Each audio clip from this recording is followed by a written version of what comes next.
This little light of mine, I'm gonna let it shine. This little light of mine, I'm gonna let it shine. This little light of mine, I'm gonna let it shine. Let it shine, let it shine, let it shine.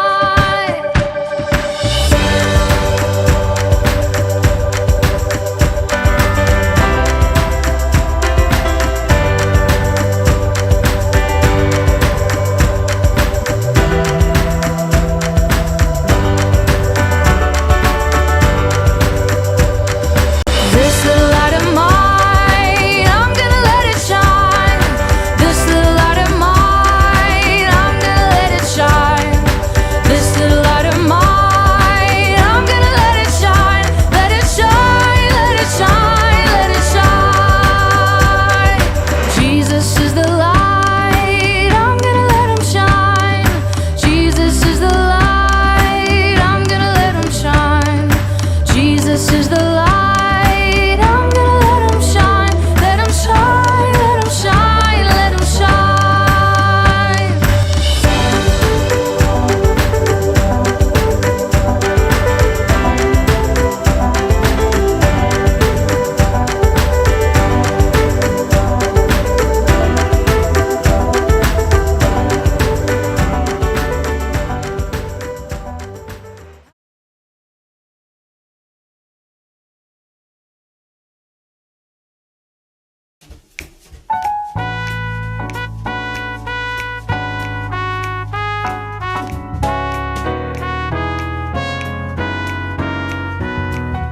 Nous voguons vers un beau rivage que Jésus nous prépara.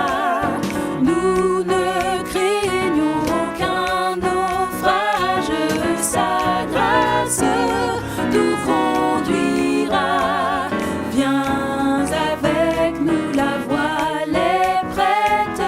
Frère, viens que rien ne t'arrête. Plus d'ouragans, de tempêtes, au séjour du Dieu d'amour. Plus d'ouragans, de tempêtes, au séjour du Dieu d'amour. Pour notre céleste patrie, voici l'heure du départ. À venir, Jésus te convie. Demain, il serait trop tard. Viens avec nous, la voile est prête. Frère, viens que rien ne t'arrête. Plus d'ouragans, de tempêtes, au séjour du Dieu d'amour. Plus d'ouragans, de tempêtes, au séjour du Dieu d'amour. Devant nous de la cité sainte, bientôt va s'ouvrir le port de nos cœurs, bannissant la crainte. Chantons dans un saint transport. Viens avec nous, la voile est prête. Frère, viens que rien ne t'arrête. Plus d'ouragans, de tempêtes, au séjour du Dieu d'amour. Plus d'ouragans, de tempêtes, au séjour du Dieu d'amour.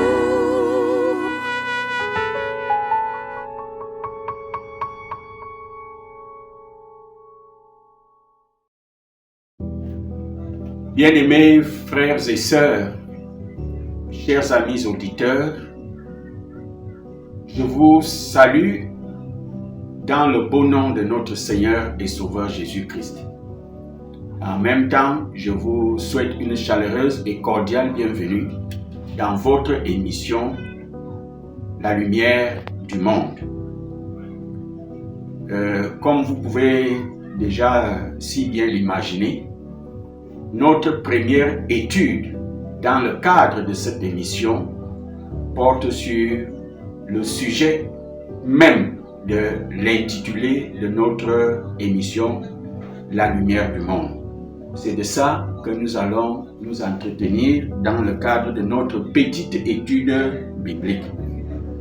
Dans l'évangile selon Saint Jean, Jésus se présente comme étant la lumière du monde. Jean chapitre 8, verset 12. Il est venu pour éclairer les ténèbres et apporter la vérité et la vie éternelle à ceux qui croient en lui. Les chrétiens sont appelés à suivre l'exemple du Seigneur Jésus-Christ et en devenant des porteurs de lumière dans ce monde enténébré, témoigner de la grâce et de l'amour de Dieu pour tous les hommes. Notre étude biblique va porter sur 3 points essentiels. Premièrement, la nature de la lumière divine. Deuxièmement, le rôle des chrétiens comme témoins de la lumière. Et troisièmement, enfin, la mission du chrétien pour gagner des âmes au salut éternel.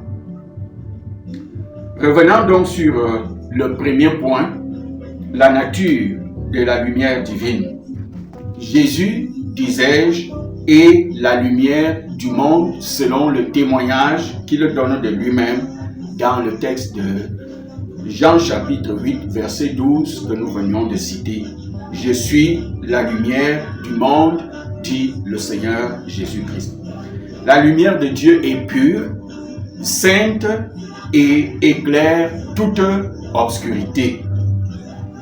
Dans Jean chapitre 1, le verset 5, il est dit « La lumière, lui, dans les ténèbres. » La lumière de Dieu apporte la paix, la vérité et la vie éternelle. Dans Jean chapitre 10, le verset 10, le Seigneur Jésus-Christ dit, je cite, « Je suis venu pour qu'ils aient la vie et qu'ils l'aient en abondance. » Fin de citation. Le deuxième point de notre étude biblique porte sur le rôle des chrétiens comme témoins de la lumière. Les chrétiens sont appelés à refléter la lumière de Christ dans ce monde enténébré.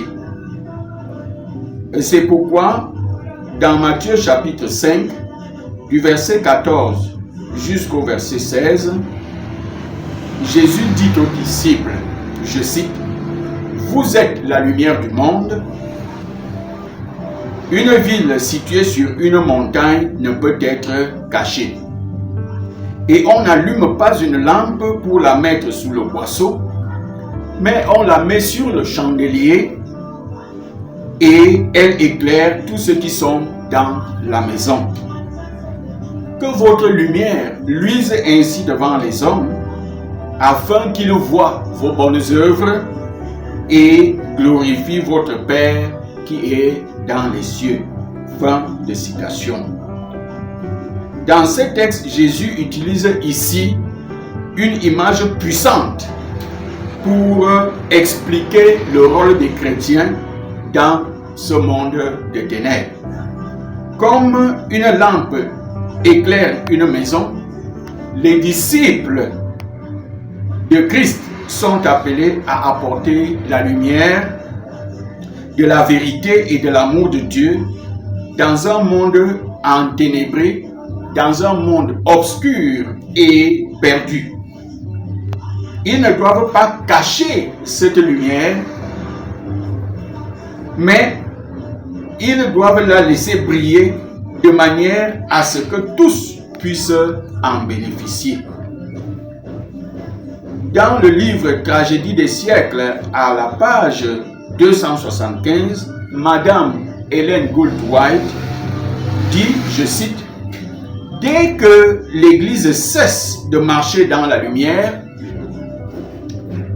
dès qu'elle néglige d'en mettre à profit tous les devoirs qu'elle impose, la religion dégénère en un formalisme exempt de piété vivante. Fin de citation. Les bonnes œuvres des croyants doivent être visibles, non pour leur propre gloire, mais pour que ceux qui les voient puissent glorifier Dieu. En suivant l'exemple de Jésus et en vivant selon ses enseignements, les chrétiens peuvent être des témoins efficaces de la lumière du monde, attirant ainsi d'autres personnes à Christ et les guidant vers le salut éternel. En vivant de manière authentique et partageant la lumière de Christ à travers nos paroles et nos actions, nous accomplissons notre mission de refléter la gloire de Dieu et d'attirer les autres à lui. Puissions-nous être des porteurs fidèles de cette lumière, illuminant le chemin de la vérité et l'amour de Dieu pour tous les hommes. Et c'est ce que nous devons faire avec une entière dévotion, avec une entière détermination et avec conviction et persuasion. Les chrétiens sont appelés à partager l'évangile à toutes les nations pour éclairer les ténèbres. Et dans le grand mandat que le Seigneur nous a laissé, dans Matthieu chapitre 28, le verset 19 et jusqu'au verset 20, il est dit, je cite, « Allez, faites de toutes les nations les disciples en les baptisant au nom du Père, du Fils et du Saint-Esprit. Et enseignez-leur à observer tout ce que je vous ai prescrit. Et voici, je suis avec vous tous les jours jusqu'à la fin du monde. » Fin de citation. Le troisième et dernier point de notre étude porte sur la mission du chrétien pour gagner des âmes au salut éternel. Les chrétiens ont pour mission de témoigner de la lumière de Christ et de guider les hommes vers le salut éternel. Et l'apôtre Paul, dans sa deuxième épître aux Corinthiens, au chapitre 4, le verset 6, dit, je cite, « Car Dieu qui a dit, la lumière brillera du sein des ténèbres, a lui-même brillé dans nos cœurs pour faire resplendir la connaissance de la gloire de Dieu sur la face de Christ. » Fin de citation. Les chrétiens doivent être des instruments de Dieu pour conduire les âmes égarées vers la lumière. Et dans 1 Pierre au chapitre 2 et le verset 9, l'apôtre dit, « Vous êtes une génération élue, un sacerdoce royal, une nation sainte, un peuple acquis, afin que vous annonciez les vertus de celui qui vous a appelé des ténèbres à son admirable lumière. » Fin de citation. Les chrétiens doivent être des disciples fidèles de Christ, portant leur croix et suivant ses enseignements pour être des témoins authentiques de sa lumière. Et le Seigneur a dit pour cela, dans Matthieu 16, verset 24, « Si quelqu'un veut venir après moi, qu'il renonce à lui-même, qu'il se charge de sa croix et qu'il me suive. » En conclusion, en tant que disciples de Jésus-Christ, nous avons le privilège et la lourde responsabilité de porter sa lumière dans ce monde enténébré, en témoignant de sa vérité et de son amour pour tous les hommes. Que nous puissions donc être des messagers fidèles de cette lumière, guidant les âmes vers le salut éternel par la grâce de Dieu. en son Fils Jésus-Christ, notre Sauveur et notre Seigneur. Amen.